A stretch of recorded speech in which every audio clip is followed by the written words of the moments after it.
I'm Jon Buscemi. We're at JP Graziano's with TRUFF with the executive chef, Ed Tinoco. And this is the dish.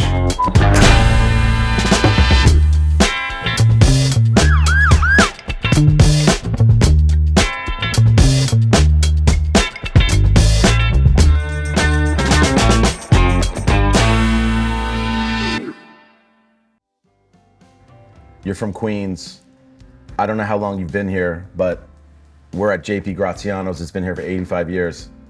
How come this is the sandwich spot of choice for you? I felt like this was probably the closest to a New York style deli for me. Obviously, JP is a staple of not just the West Loop, but Chicago overall. Everybody knows that, you know, on a Monday or Tuesday, there's gonna be a line outside to get their sandwiches, and it's just, you know, the product that they're delivering every day. I think it's something that I can get behind on, and their sandwiches are just fucking delicious, man. I think you once told me that you worked in Italian restaurants in New York early. Tell me a little bit about that. Yeah, so I grew up in Astoria, Queensbridge, moved to Astoria. My first job was as a kitchen assistant, which was kind of a lie. It was more of a dishwasher at a trattoria, Italian trattoria. The name was Vesta, owned by Giuseppe Facco, who was very, very Italian-American. And I started there as a dishwasher. I worked there for about 3 years. By the time I left that place, I was a sous chef and kind of putting food on there. It was like my first real kitchen experience. What neighborhood was it in? Astoria. Astoria. Yeah. We were lucky enough to go on a pizza tour yesterday here in Chicago with this guy, Steve. He's like some hotshot, like NBC guy. I didn't know there was like 12 styles of pizza even in existence, let alone in one city alone. We started off at Lou Malnati's deep dish pizza. What's your take on the deep dish? I mean, obviously Chicago is known for the deep dish, and no offense to anybody, but it's almost known as the touristy pizza. Mm-hmm. It's where when you want to come to Chicago, you go visit those staple places. And they're delicious. I mean, they're a different style. Me personally, I'm more on the anything closer to New York. In this case, the tavern style, super thin crust, very cheesy, but cut in squares, which is obviously a change from what I grew up in. It's just so much history behind the pizza here. And everyone always knows a little fact of everything. How come you think you can have 12 styles of pizza, or that kind of genre can have that much range in Chicago? Is Chicago more inviting? Because I know Chicago is a little bit more gruff, you know? The Midwest mentality and hospitality. If anything, they're more inviting than any other city I've ever been. You know, the biggest thing about Chicago is a lot of creatives would move to the coast, either the west or the east, to try to make it, where for me was totally the opposite. I came to Chicago to make it. But there's definitely some there's room for innovation. I think that Achatz, in my scenario, Achatz was one of the people that brought something new and no one was afraid of it. Chicago embraced it. I think it's the same thing with pizza, people involving with different palettes, creating something new. And a lot of things is that a lot of the people that are making new things are Chicago natives. Yeah. And how can we not be supportive and open to that? So yesterday we had an opportunity to go to Pizza Friendly Pizza by Noah from Oriole. What are some other things happening in the city that are notable? I mean, the great thing about Noah is obviously the concept was developed through the pandemic and people just kind of coming and going. And it was through the summer where he was developing this amazing pizza, which is focused on the dough, right? But him having that creative fine dining perspective, he didn't really change that pizza that much. He just kind of put his input on elevating ingredients with the art behind the fermentation. Right. And there's a lot of people in Chicago that are doing the same thing. Right. You know, kind of working really hard under a lot of big names and then slowly moving to their side and doing their thing.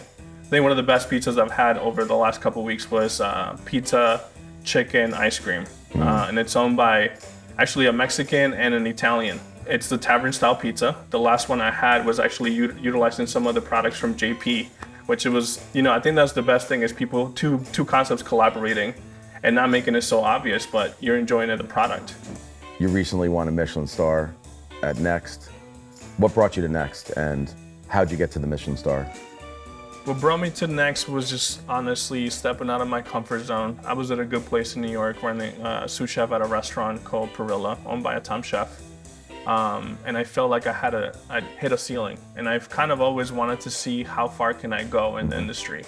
Obviously as a Mexican, in a restaurant industry. It's not very rare that Mexican would work in a restaurant, especially in New York.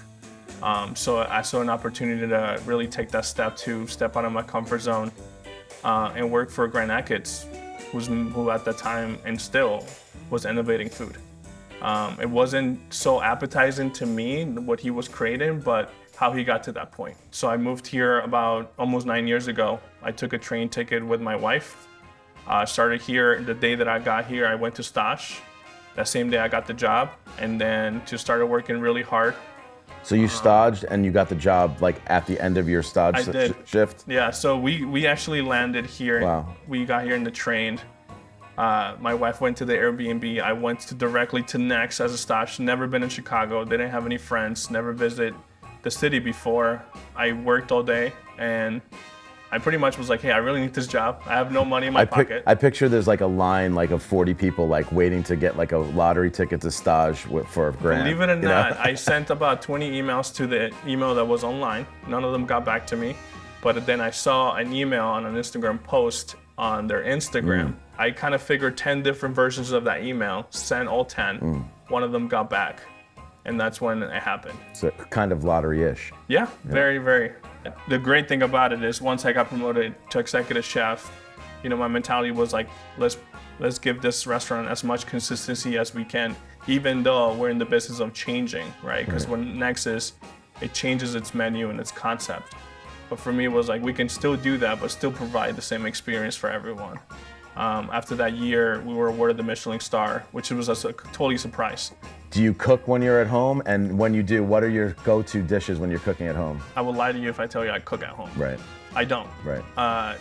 Just because, you know, for me, the days off are for resting. Right. And for me also, like, this is what I eat when I'm off, right here. The spicy from JP's? Yeah, this is literally where I come. Amazing. My wife would tell you, she's here twice a week making the line.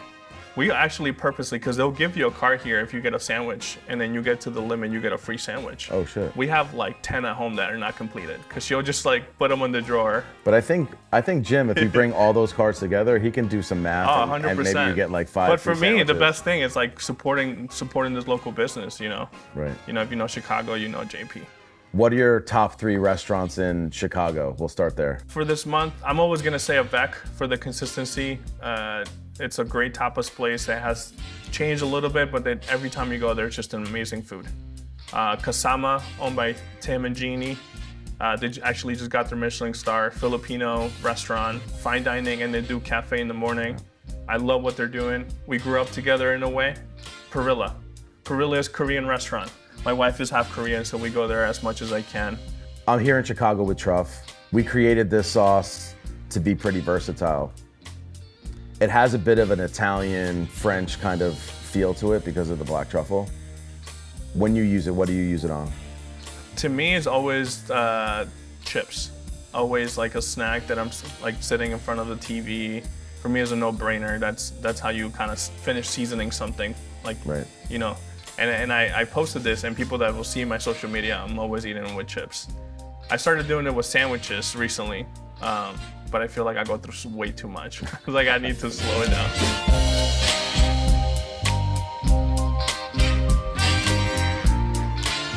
So we got a Mr. G in front of us. I've had a lot of these sandwiches on the board, but I've never had this one, so I'm excited to try it. I think one of the details is he runs the lettuce through the herbs and the oil and vinegar before he puts it on the sandwich, so that's what's up. Awesome. Cheers, man. Cheers, man. Thanks for coming. Yeah. That was great.